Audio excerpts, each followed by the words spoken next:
दोस्तों वेक्टरवाળા યુનિટ એટલે કે યુનિટ નંબર 3 માંથી એક ક્વેશ્ચન છે linear combination of a given vector એટલે કે તમને અલગ અલગ બે કે ત્રણ વેક્ટર આપેલા હોય એનો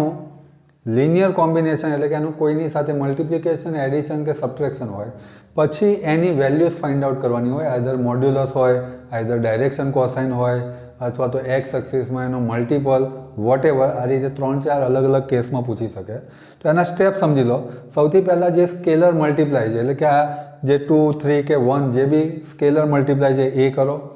પેરવાઇઝ એડિશન કે સબટ્રેક્શન થતું હોય એ કરો અને સૌથી પહેલું કામ છે તમને જે આખો ત્રણનું લિનિયર કોમ્બિનેશન આપ્યું છે એનો એક વેક્ટર બનાવો make one vector and do the required operation પછી એનું મોડ્યુલસ શોધવાનું હોય ડાયરેક્શન કોસાઇન શોધવાના હોય ડાયરેક્શન એંગલ શોધવાના હોય જે કંઈ શોધવાનું હોય એનો યુનિટ વેક્ટર શોધવાનો હોય ગમે તે હોય એ તમે કરી શકશો તો લેટ અસ સ્ટાર્ટ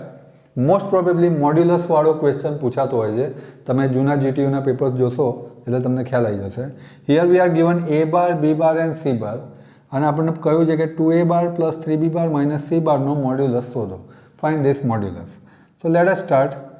એ બારની વેલ્યુ છે i પ્લસ 2j માઇનસ કે તો આને હું સ્ટાન્ડર્ડ ફોર્મમાં લખું તો 1 2 માઇનસ 1 થશે બી બારની વેલ્યુ છે 3i પ્લસ જે પ્લસ 2k તો આને હું સ્ટાન્ડર્ડ ફોર્મમાં લખું તો 3 1 2 થશે સી બારની વેલ્યુ છે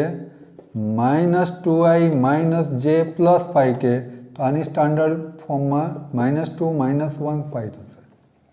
હવે આપણે સૌથી પહેલાં 2a bar 3b bar minus C બાર આ વેક્ટર શોધીશું પછી એનું મોડ્યુલસ શોધીશું તો સિમ્પલી એ બારને 2 વડે મલ્ટીપ્લાય છે બી બારને 3 વડે મલ્ટીપ્લાય છે માઇનસ સી બાર એમનો એમ છે તો એ બારની વેલ્યુ આપણે લખીએ શું છે 1 2 માઇનસ 1 બી બારની વેલ્યુ લખીએ 3 1 2 સી બારની વેલ્યુ લખીએ માઇનસ 2 માઇનસ 1 5 મેં કહ્યું તો સ્ટેપ નંબર 1 છે મલ્ટીપ્લાય બાય ધ સ્કેલર એટલે કે આ 2 વડે બધાને મલ્ટીપ્લાય કરો તો 2 2 2 Jha 4 2 into minus 1 minus 2 3 3 Jha 9 3 1 Jha 3 3 2 Jha 6 minus 2 minus 1 5 હવે સેકન્ડ સ્ટેપ છે પેર વાઇઝ આ શબ્દનો સમજો એટલે કે પહેલું પહેલા સાથે બીજું બીજા સાથે ત્રીજું ત્રીજા સાથે વચ્ચે પ્લસ હોય તો પ્લસ માઇનસ હોય તો માઇનસ બહુ carefully 2 plus 9 minus minus plus 2 4 plus 3 minus minus plus 1 minus 2 plus 6 minus 5 simplify કરો 9 2 2 4 9 4 13 4 ને 3 7 ને 1 8 6 6 માંથી 7 ગયા તો 1 આ આવી ગયો તમારો 2a bar plus 3b bar minus C bar vector clear I hope I am not mistaken હવે એનો આપણે શોધીશું મોડ્યુલસ એટલે કે modulus of 2a bar 3b bar minus C bar that is square root of પહેલા ટર્મનો square plus બીજા ટર્મનો square plus ત્રીજા ટર્મનો સ્ક્વેર 13નો સ્ક્વેર આપણને ખબર છે 169 થશે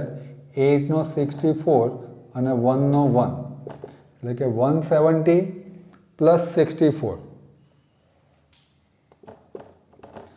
0 plus 4 that is 4 7 plus 6 3 that is 234 is your required answer આનું આગળ સિમ્પ્લિફિકેશન થતું હોય તો કરજો અત્યારે સમયની મર્યાદાના કારણે આપણે થોડું ઝડપથી પતાવીએ છીએ thank you very much share it maximum like it